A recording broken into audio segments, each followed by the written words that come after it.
Makanya aku kemarin sempat konfirmasi ke pihak RMA, ternyata mereka emang nggak mengetahui. Ya harusnya kan dari Agrinas juga survei nih misalkan. Misalkan kalau di Pegunungan Bintang, Papua gitu, bolehlah pakai 4x4 gitu. Nggak harus 4, nggak, masih bisa kalau di Jawa kan masih bisa 4x2. Apakah ini Agrinas ini nggak disurvei dulu gitu? Bayangkan itu ketika nanti 105.000 itu beroperasi, misalnya jadi beroperasi. Assalamualaikum warahmatullahi wabarakatuh.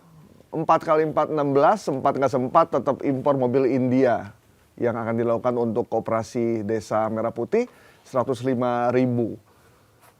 Kabarnya ditunda dulu, tapi ada juga yang bilang mobilnya udah ada yang masuk beberapa. Dan ini menjadi kontroversi, apalagi kemarin Bang Dasko tiba-tiba bilang ditunda dulu aja, nunggu presiden datang. Tapi presiden nggak akan datang karena masih ada di Jordania. Teman-teman Agrinas bilang bahwa mobil 4x4 diimpor karena di sini tidak ada.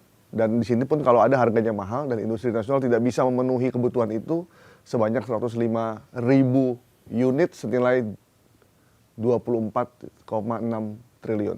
Nah, kita akan bahas di sini apakah benar industri nasional tidak mampu dan harganya memang mahal. Di sini ada Mas WBS, kemudian ada Cak Nanang dan Cak Dan. Saya ke Cak Dan dulu. Emang benar bahwa 4x4 di kita tidak mampu diproduksi? Oh benar. Oh benar berarti. Iya, benar. Kita sudahi acara ini. Oke. Sampai ketemu lagi. Ya emang faktanya kayak gitu. Jadi ya 4x4 itu sama dengan 16 tadi dia bilang. Di Indonesia memang sebagai segmen yang niche gitu. Jadi khusus untuk kebutuhan tambang gitu. Terus dia juga kena pajak yang lebih mahal. Jadinya ya secara industri jadinya 4x4 itu menjadi industri yang niche. Jadi tidak diproduksi secara massal gitu. Yang mayoritas di Indonesia itu yang paling besar adalah 4x2. Faktanya memang seperti itu. Nah, bedanya apa 4x4 ini buat yang awam ya? 4x4 dengan 4x2 itu apa bedanya? Ya, 4x4 itu berarti dia penggeraknya semua roda bisa bergerak. Nah, ini mobil-mobil kalau yang 4x2 itu cuman roda belakang atau roda depan aja yang bergerak gitu.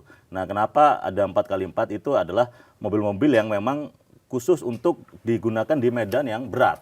Misalnya di tambang, misalnya untuk mengangkut barang dari tempat yang nggak ada jalan, terus tanahnya gembur segala macam. Nah, itu memang butuh mobil-mobil yang 4x4 gitu. Emang bannya kayak off-road gitu? Ya, karena ya itu medannya berat seperti itu, jadi memang ditunjang dengan ban yang juga lebih dikhususkan untuk medan berat gitu. Nah, memangnya koperasi desa ada di atas pegunungan? Sehingga dibutuhkan mobil 4x4?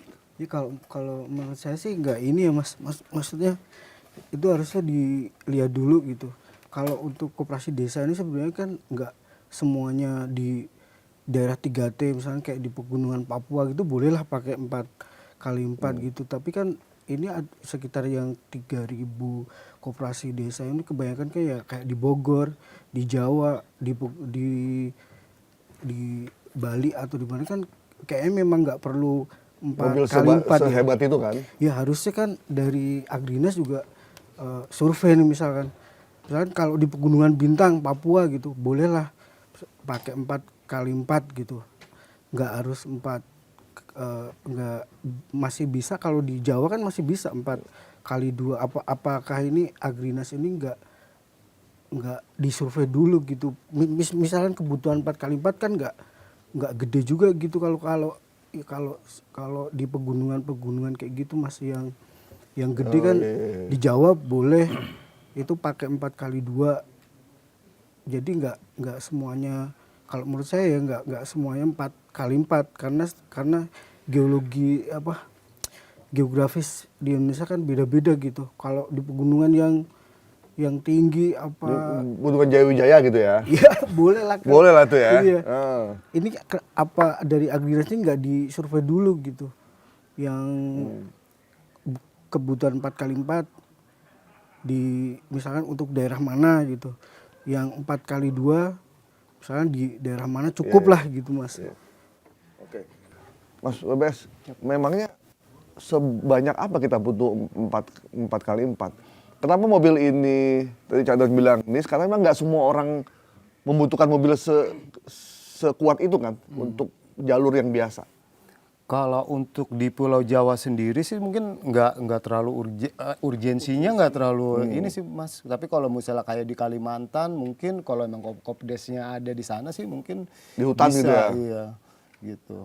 Kemarin aku sempat konfirmasi juga sama pihak Mahindra tuh dari distributor RMA sendiri mereka nggak mengetahui proses itu Mas.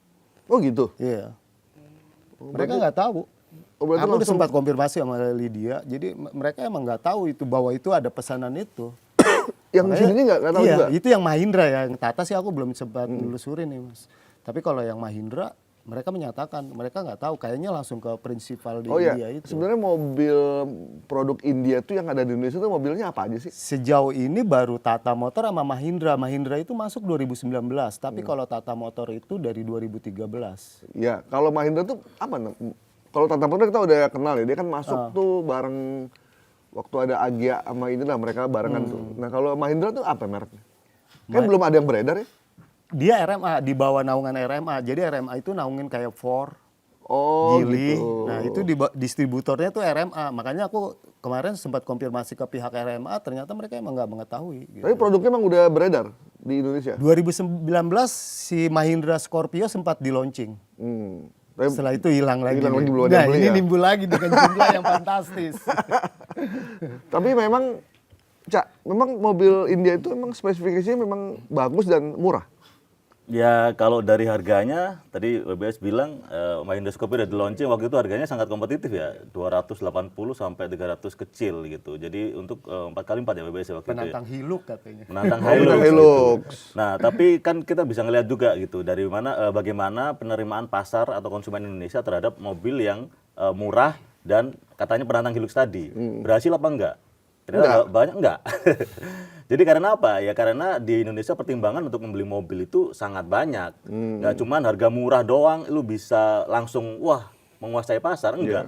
Pertimbangan untuk konsumen Indonesia itu panjang sekali gitu dan konsumen Indonesia orangnya pintar-pintar kalau menurut saya ya. Jadi suku cadang, ketersediaan bengkel dan lain-lain, layanan dukungan, mahal nggak spare partnya, harga jual kembali gimana dan lain-lain itu jadi pertimbangan yang sangat besar.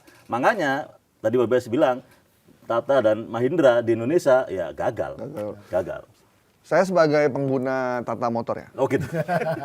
selama 8 tahun saya pakai Tata Vista. Sebenarnya mobil India ini kalau dari body kayak kalengnya itu apa? Platnya itu bagus sebenarnya. Apa kita merasa comfortable lah. Tapi cukup setahun aja. Cukup setahun aja. Nah, setelah itu kan kita mengalami kerusakan kan? Kerusakan, ganti spare part. Nah, itu yang lama. Kadang satu bengkelnya juga nggak banyak. Dan bengkel-bengkel yang resminya cuma ada satu di Jabodetabek ya. Sementara bengkel yang bengkel apa sih namanya itu? Yang bengkel partnernya juga ternyata juga nggak begitu banyak. Nah, begitu rusak tuh mesti ambil di Sentul barangnya, jadi kita tunggu dulu 2-3 hari. Kalau nggak ada di Sentul, impor dari India. Oke. Nah, impor itu bisa sangat lama. Saya pernah mengalami kerusakan kopling misalkan. Kopling di Tangkuban Perahu, koplingnya rusak, kemudian di Bandung ada Tata. Dan saya ke kota Bandung, mobil ditinggal di bengkel di Subang gitu. Kita ambil, kita beli, kita taruh, datang ke bengkelnya, kata bengkelnya, Pak, ini kayak salah deh kopling. Ini kopling buat angkot. Angkot Tata. Kan ada angkot Tata di ini kan. Bukan buat city car. Saya balik lagi ke sana, ternyata nggak ada. Ini khusus buat angkot. Akhirnya kita ngambil lagi di Jakarta, kirim. Ya ribet banget ya udah. Gitu. Ribet banget.